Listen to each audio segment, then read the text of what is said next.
Typhoon Danas has slammed into Zhejiang province, lashing China's eastern coast with fierce winds and torrential rain. For millions still reeling from weeks of historic flooding, it's a disaster within a disaster. Streets, already soaked, have vanished under new waves of water. Rivers threaten to spill their banks again. Factories are forced to shut down. Flights are cancelled, and rescue teams brace for yet another emergency. This isn't just another typhoon. It's a new strike on regions battered and weakened by relentless floods. Tonight, we take you inside Zhejiang's storm zone to see how Typhoon Danas is testing China's limits and what it means for the country's people, economy, and fragile recovery. You're watching China Panorama. Just days ago, towns across southern and central China were still struggling to clear thick layers of mud left behind by relentless floods. Zhejiang, now facing Typhoon Danas head-on, had narrowly escaped the worst flooding last month. But nearby provinces like Hunan, Jiangxi, and Anhui weren't so lucky. In Hunan, entire villages disappeared underwater.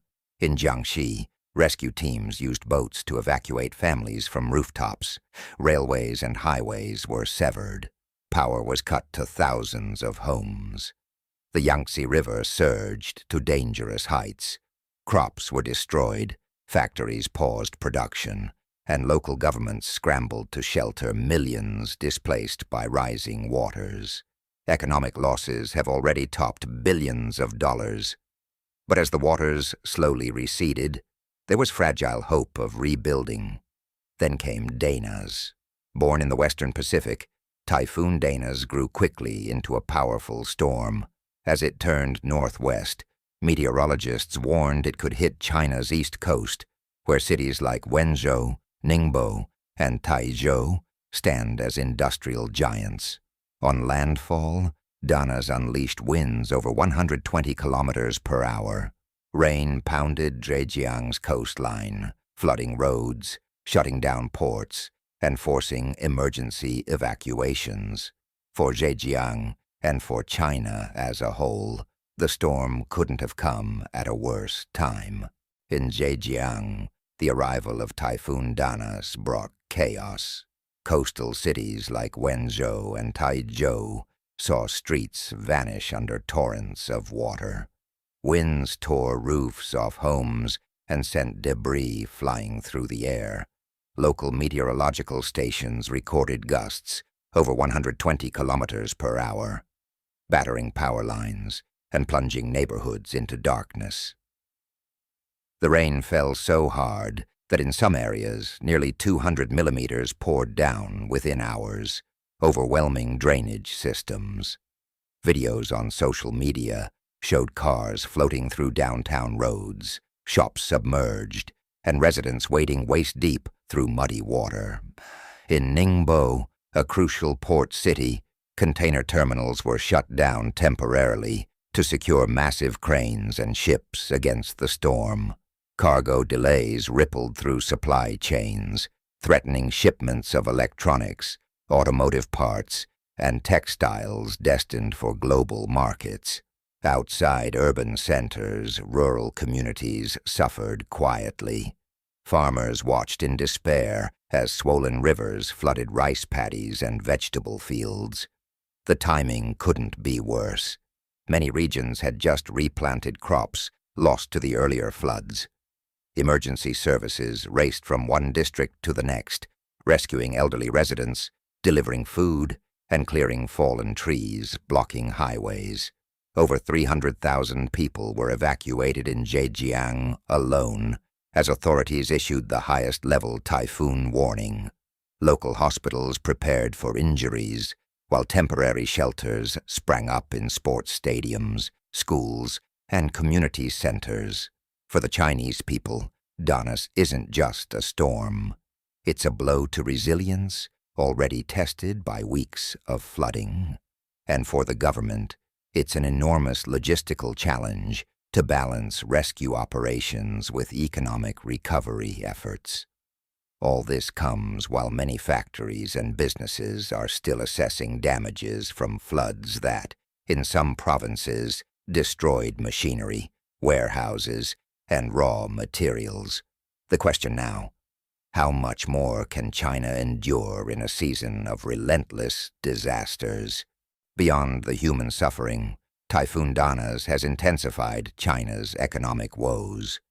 Zhejiang is one of China's economic powerhouses.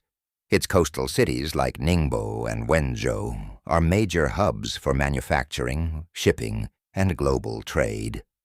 When Danas struck, factories shut down, ports suspended operations, and highways were closed due to flooding or landslides.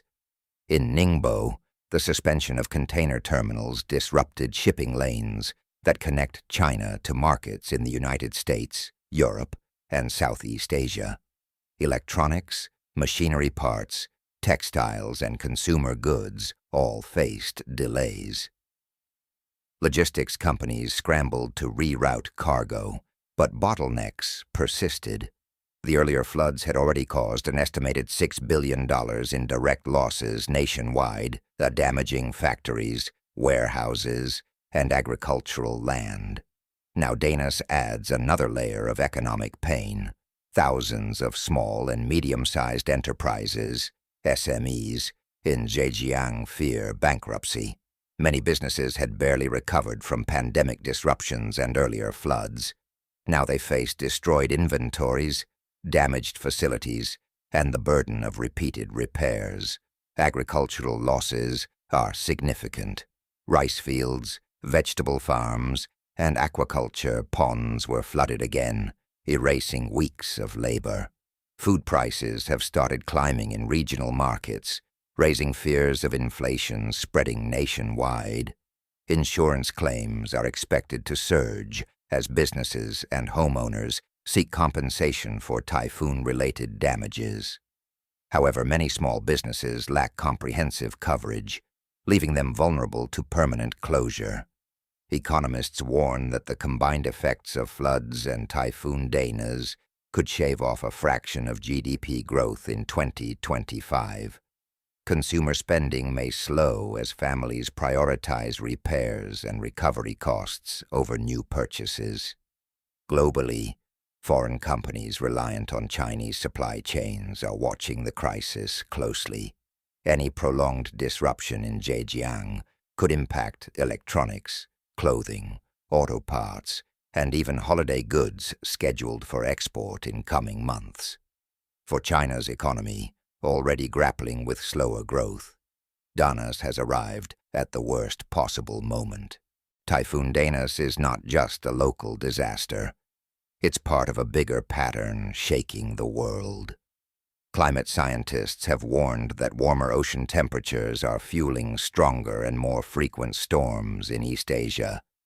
Typhoons like Danas carry more moisture, move slower, and dump record-breaking rainfall, leading to deadly floods. China, as one of the world's largest economies and manufacturers, sits at the heart of these climate and economic risks. When disasters strike coastal provinces like Zhejiang, the ripple effects reach far beyond China's borders. Global supply chains, already strained by geopolitical tensions and pandemic disruptions, face new challenges. Delays in Chinese ports mean delays for goods worldwide. From smartphones and clothing to auto parts and holiday merchandise, economists also warn that repeated climate disasters could reshape investment decisions. Companies may seek to diversify manufacturing away from regions prone to typhoons, floods, and other natural hazards. This could have long-term implications for China's economic landscape. Yet China's government is under pressure not only to respond to immediate emergencies, but also to strengthen infrastructure and climate resilience. Recent disasters have sparked debates about urban planning, river management, and flood control projects.